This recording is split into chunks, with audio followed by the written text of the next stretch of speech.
Hello and welcome to the program. I'm Tenyola Shubowale. We begin with an update on the situation in Ukraine on day 133 of Russia's invasion. Residents have been told to leave Ukraine's eastern city of Slaviansk a day after 2 people were killed in a Russian attack on a market. Civilians boarded minibuses earlier today as Russian forces advanced from the north and east. UK Defense Intelligence say there's a realistic possibility the battle for Slaviansk would be the next key contest in the struggle for Donbass. Russian forces struck targets across Ukraine's eastern Donetsk region on Tuesday evening to prepare the path for an expected armored thrust to take more territory. A market in the city of Slaviansk was struck by Russian forces, killing at least 2 people and injuring 7, according to officials. Smoke billowed from an auto supply shop and flames engulfed rows of market stalls. We were sitting and counting. We counted how many there were, and then the rocket launcher system started coming in. You don't hear them flying. Only when they hit the ground, they make this whoosh sound. And then there were guns, the cannonballs you hear when they are coming. The Ukraine Defense Ministry says it does not target residential areas, and it says it had used what it called high-precision weapons to destroy command centers and artillery in Donetsk. The capture of the Ukrainian city of Lysychansk on Sunday, July the 3rd, means all of Luhansk region is now in Russian hands, fulfilling one of Moscow's main war goals. Now Russian forces are aiming to take full control of Donetsk, the other regions in Donbass. Since the outset of the conflict, Russia has demanded that Ukraine hand both Luhansk and Donetsk to Moscow-backed separatists who have declared their independence. Ukrainian President Volodymyr Zelensky said on Monday that despite Ukraine's withdrawal from Lysychansk, its troops continue to fight. The governor of Luhansk said Ukrainian forces which retreated from Lysychansk at the weekend took up new defensive lines in Donetsk on Tuesday. Both sides have suffered heavy casualties in the fight for Luhansk. The VOA's Anna Chenikova joins us now for more on the situation in the country. Anna, we hear that most civilians have been evacuated from the eastern city of Slaviansk earlier today. Where are they headed to? And do we know, have any idea if any civilians are still left behind? Good evening. Yes, actually today was the first day of the organized evacuation. We know that today a lot of people left to the area of Rivne, which is in the west part of Ukraine.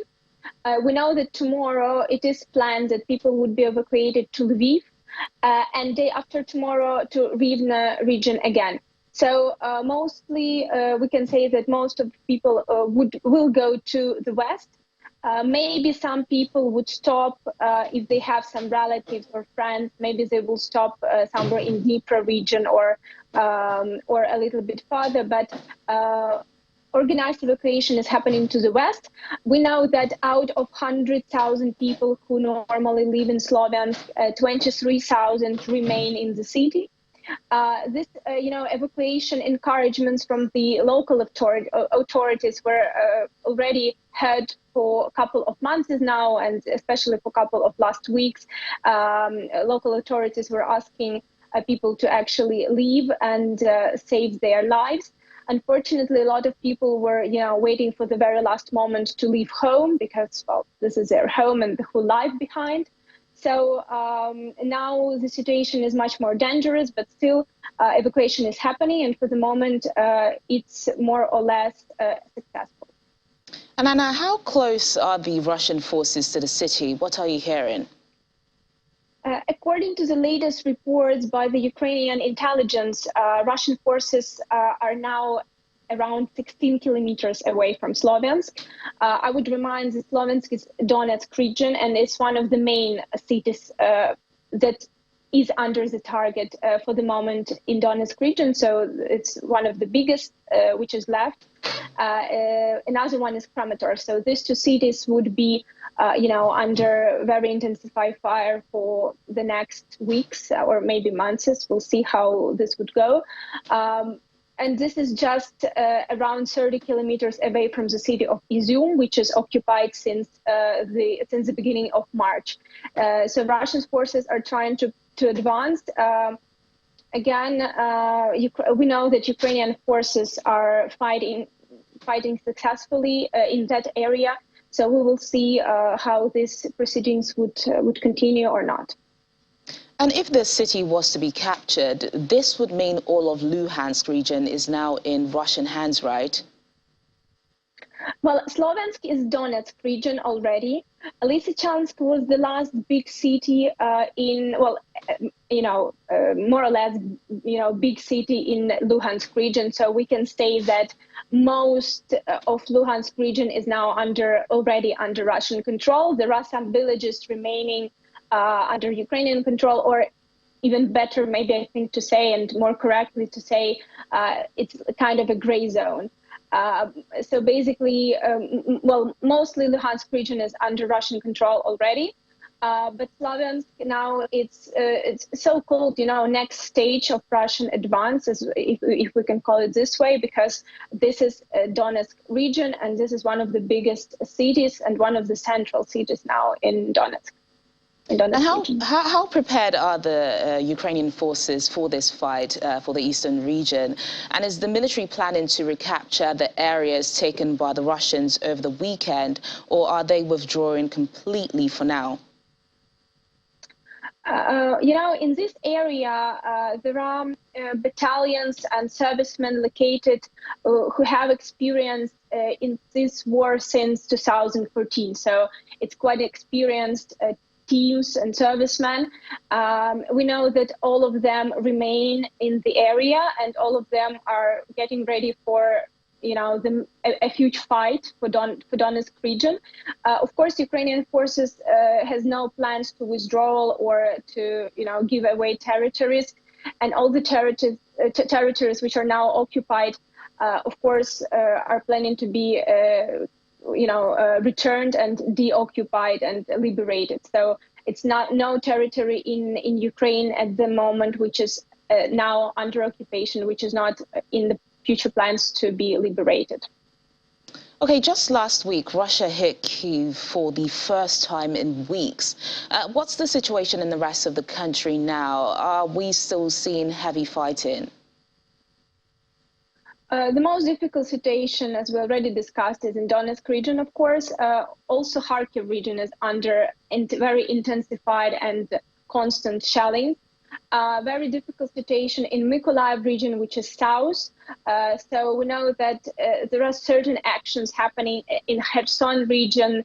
Actions from the Ukrainian military, but again, we don't have, any confirmations yet, but we just hear that there are certain, movements of the Ukrainian forces. So, and Mykolaiv region is very close to Odessa region, and Russian forces also constantly shell this area. But it's not going to be correct to say that the rest of Ukraine is safe, because Kyiv was quite silent in terms of air raid sirens for 6 days, but then day before yesterday and yesterday, air raid sirens came back, and the danger came back as well, more danger, Also yesterday, the area of Khmelnytsky region, which is in the west, was under missile shelling, and the west areas are considered more or less safe. So basically, the whole territory is under danger, under more or less constant attacks, but of course, more danger and more missile strikes are happening in the east and in the south. All right, then, VOA's Anna Chenikova, thank you so much for the updates, and do stay safe.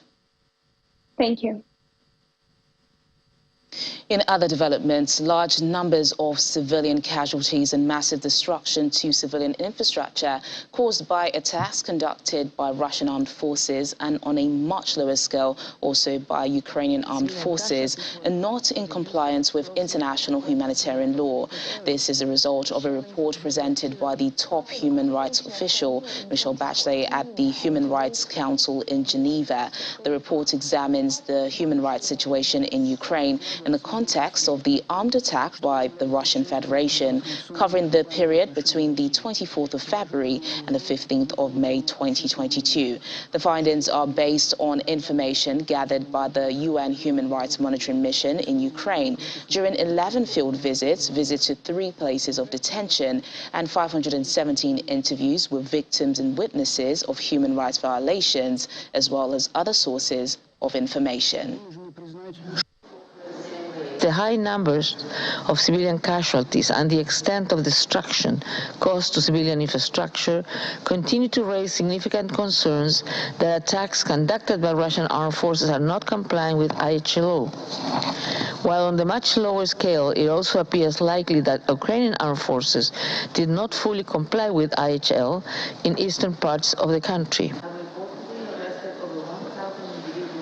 While we have yet to be provided with access to territory occupied by Russian armed forces, we document violations of international human rights law and international humanitarian law committed by all parties, and we remain fully committed to monitoring the human rights situation across the entire territory of Ukraine. Most of the documented civilian casualties were caused by the use of explosive weapons in populated areas. Shelling from heavy artillery, such as multiple launch rocket systems and missile and airstrikes, including weapons that can carry cluster munitions, were used repeatedly. Russia's occupation of Crimea in 2014 and today's full-scale war against Ukraine are a part of one chain of events. They are a total disregard for international law and human rights. Justice can be restored only through accountability for the perpetrators of these crimes and full restoration of the territorial integrity of my country. We call upon the international community to work hard towards these goals. And now Ukraine has asked Turkey to help investigate 3 Russian-flagged ships as part of Kyiv's efforts to probe what it alleges is the theft of grain from Russian-occupied territory, according to official documents. In a June 13 letter, the Ukrainian Prosecutor General's office asked Turkey's Justice Ministry to investigate and provide evidence on the 3 named ships it suspects have been involved in transporting grain allegedly stolen from recently occupied Ukrainian territories, such as Kherson. The letter says the ships traveled from Crimea's main grain terminal in Sevastopol in April and May and pressed Ankara to obtain documentation about their cargo and arrival at Turkish ports. Russia annexed Crimea in 2014. Meanwhile, Russia's foreign ministry says that reports the Russian-flagged cargo ship Zebek Zoli was detained in the Turkish port of Karasu on suspicion of carrying stolen Ukrainian grain are false. Foreign Ministry spokesman Alexei Zaytsev said the ship is simply undergoing standard procedures. Ukraine's ambassador to Turkey had said on Sunday that Turkish authorities had detained the ship. And Russian Foreign Minister Sergei Lavrov has met with his Vietnamese counterpart and called on all parties in the world to make efforts to protect international laws as the world is evolving in a complicated manner. His comments come as Russia has been accused by Western countries of breaching international law through its invasion of Ukraine. European leaders have urged Moscow to abide by an order by the International Court of Justice telling Russia to withdraw from Ukraine. Vietnam and Russia have close ties dating back to the Soviet era, and Hanoi has so far not condemned Russia's war in Ukraine, which Moscow calls a special military operation. The Russian foreign minister is due to fly on to Indonesia to attend a meeting of G20 foreign ministers this week.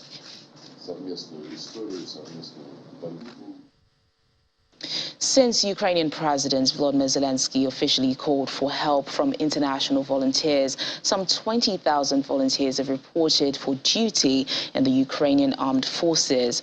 But these volunteers aren't only helping on the battle line. Let's meet Nils Thal, a German firefighter who was given up holidaying in Thailand to volunteer for work on the front line in Ukraine's Kharkiv. Nils Thal from Nuremberg in Germany felt guilty about lying on the beach in Asia while the war was going on in Ukraine. He says he tried to volunteer to help refugees in neighboring European countries, but was frustrated at the amount of bureaucracy involved. So he volunteered to help Ukrainian firefighters as they tackle burning buildings and search for survivors under the rubble caused by Russia's war. I felt like kind of guilty laying in Thailand at a beach and something like this is going on. And this is why I decided to come here, to help directly at the route and not like far behind in the NATO territory where everything is fine. Tal, who is now on a sabbatical from his job back home, says his father had initially tried to persuade him not to go to the war zone. Now he says that once his sabbatical is over, he will try to get unpaid leave in order to return to Ukraine. In the beginning, my father said, don't do it. Just stay in Poland or drive a truck or anything and do whatever you want, but do it here in Europe and take care about the refugees, for example. And for me, it was like plenty of people are doing that. If we want to live in a civilized world, we have to do something. That's it. And I'm kind of proud to stay on the right side of the history here. Kharkiv, Ukraine's second largest city, suffered heavy bombardment in the first few months of the war. But weeks of relative calm have recently been broken by renewed shelling. On Monday, Russian forces shelled Kharkiv central district, killing 5 people and wounding 22, according to Ukrainian authorities. The release of WNBA star Brittany Griner from Russian detention is a priority for the Biden administration, and that's according to the White House press secretary Karine Jean-Pierre. She also says President Joe Biden has received a letter from Griner. It was sent by her representatives to the White House and appealed to President Biden for help to bring her home. She was taken into custody at a Moscow airport on February the 17th when a search of her luggage allegedly revealed multiple cannabis oil vape cartridges.